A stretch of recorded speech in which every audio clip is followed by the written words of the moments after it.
బీజేపీపై కాంగ్రెస్ కుట్ర చేస్తుంది. డీలిమిటేషన్ పైన ఎవరికి ఏం నష్టం ఉండదు. అఖిలపక్ష సమావేశం ఎందుకు? 6 గ్యారెంటీలపై ఫస్ట్ సమావేశం పెట్టాలి. డీలిమిటేషన్ మీద మీరు చెప్తున్నట్టుగా కాంగ్రెస్ వాడు లేకపోతే ఇంకెవడో అది చేసుడు కాదు. 100% దక్షిణాది మీద కుట్ర చేస్తూ ఉన్నారు. అంటే దక్షిణాది మీద గ్రిప్పు రావడం కోసము ఈ బీజేపీ ప్రభుత్వము, బీజేపీ పార్టీ, కేంద్ర ప్రభుత్వం ఏం చేస్తూ ఉన్నది, దక్షిణాదిని గ్రిప్లోకి తెచ్చుకోవడం కోసము ఈ డీలిమిటేషన్ కార్యక్రమం చేస్తూ ఉన్నారు. డీలిమిటేషన్ చేసి సౌత్లోనేమో సీట్లు ఎక్కువ పెరుగుతాయి, నార్త్లోనేమో సీట్లు ఎక్కువ పెరుగుతాయి, సౌత్లోనేమో దాంతో పోల్చుకుంటే గణనీయంగా తగ్గుతాయి. ఇక్కడ అంటే ఇప్పుడు ఉన్నదానికి ఇప్పుడు ఉంటాయి ఇంకొన్ని యాడ్ అవుతాయి, కానీ అక్కడ ఎక్కువ యాడ్ అవుతాయి నార్త్లో. సో అట్లా నార్త్లో కనుక వాళ్ళు బీజేపీ బలంగా అక్కడ గెలిస్తే ఈ సౌత్తో సంబంధం లేకుండా కేంద్రంలో అధికారంలోకి ఫామ్ అవుతారు. ఎందుకంటే మీకు దక్షిణ భారతదేశం తీసుకుంటే కేరళలో వచ్చే అవకాశం ఉండదు, తెలంగాణలో వచ్చే అవకాశం ఉండదు, ఏపీలో వచ్చే అవకాశం ఉండదు, కర్ణాటకలో 50-50, మన ఇంకేంటి తమిళనాడులో అసలు ఛాన్సే ఉండదు, కేరళలో ఛాన్సే ఉండదు. ఇట్లా దక్షిణ భారతదేశంలో బీజేపీకి స్కోప్ లేదు.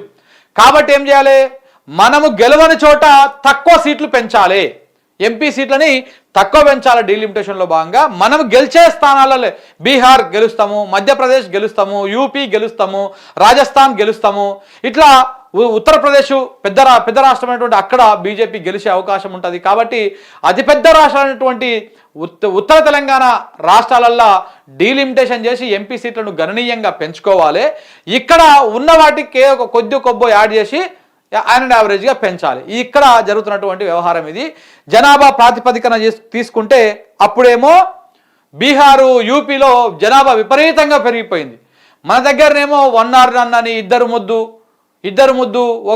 ఇట్లాంటివన్నీ మనం చేసి ఇక్కడ జనాభాని కట్టడి చేసుకున్నటువంటి ప్రయత్నం సౌత్లో జరిగింది. కానీ నార్త్లో అట్లా కాకుండా అక్కడ జనాభా విపరీతంగా వృద్ధి చెందింది, విపరీతంగా పెరిగింది. అక్కడ ఈ రెండింటిని టాలీ చేసుకున్నప్పుడు, ఈ రెండింటిని గురించి మాట్లాడినప్పుడు ఈ రకమైనటువంటి డీలిమిటేషన్లో మనకు అన్యాయం జరిగేటువంటి అవకాశం ఉంది. అయితే ఈ డీలిమిటేషన్లో అన్యాయం జరుగుతుందని ఇప్పటికే డిఎంకే పార్టీ ఏదైతే ఉందో, డిఎంకే పార్టీ అన్ని పక్షాలను, ఏదైతే బీజేపీయేతర పక్షాలు ఏవైతే ఉన్నాయో ఆ అన్ని పక్షాలను ఏకం చేసేటువంటి కార్యక్రమం చేస్తూ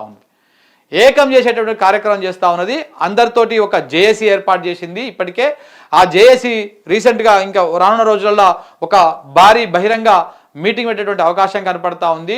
దక్షిణ భారతదేశం మీద ఏ రకమైనటువంటి కుట్రలు చేయబోతా ఉంది బీజేపీ అనేది ఇక్కడి ప్రాంత ప్రజలకు చెప్పేటువంటి అవకాశము కనపడతా ఉంది. అది జరుగుతూ ఉన్నది. ఘనంగా హోలీ సంబురాలని చెప్పేసి నిన్న హోలీకి సంబంధించినటువంటి వార్త. ఓర్పు లేని వారు మార్పు ఎలా తెస్తారు, సమస్యలపైన గొంతెత్తితే బహిష్కరిస్తారా, సస్పెన్షన్ ప్రజల దృష్టిని మళ్లింపు చర్యనే, తక్షణమే సస్పెన్షన్ ఎత్తివేయాలని చెప్పేసి ఎమ్మెల్సీ కవిత నిన్న మాట్లాడడం జరిగింది. దానికి సంబంధించినటువంటి వార్త. అయితే నేటి నుంచి హాఫ్ డే స్కూల్స్ ఉన్నాయి. ఏప్రిల్ 23 వరకు ఒంటిపూట బడులు ఉంటాయి. ఏపీలో ఏప్రిల్ 24 వరకు పాఠశాలలు ఉంటాయి. ఏప్రిల్లో హాలిడేస్ ఇచ్చేటువంటి అవకాశము కనపడతా ఉన్నది. ఇది పత్రిక. ఇంకా తెలంగాణ పత్రిక, మన నమస్తే తెలంగాణలో ఏం రాశారు, బీఆర్ఎస్ గొంతు నొక్కేందుకు సర్కారు కుట్ర, పథకం ప్రకారమే నాపైన సస్పెన్షన్ వేటు అని చెప్పేసి జగదీష్ రెడ్డి నిన్న మాట్లాడినటువంటి మాటలను అది రాశారు. స్థాయిని దిగజార్చుకుంటున్న సీఎం రేవంత్, కేసీఆర్ స్టేచర్ను చరిత్రే ఇచ్చింది, ఆయన లేకపోతే కాంగ్రెస్, బీజేపీ, టీడీపీలకు తెలంగాణలో జెండా ఉండేదా, కేసీఆర్ పై వ్యాఖ్యలను ఎవరు హర్షించరు, రాజకీయ విశ్లేషకులు ప్రొఫెసర్ కె నాగేశ్వర్ మాట్లాడినటువంటి మాటలు.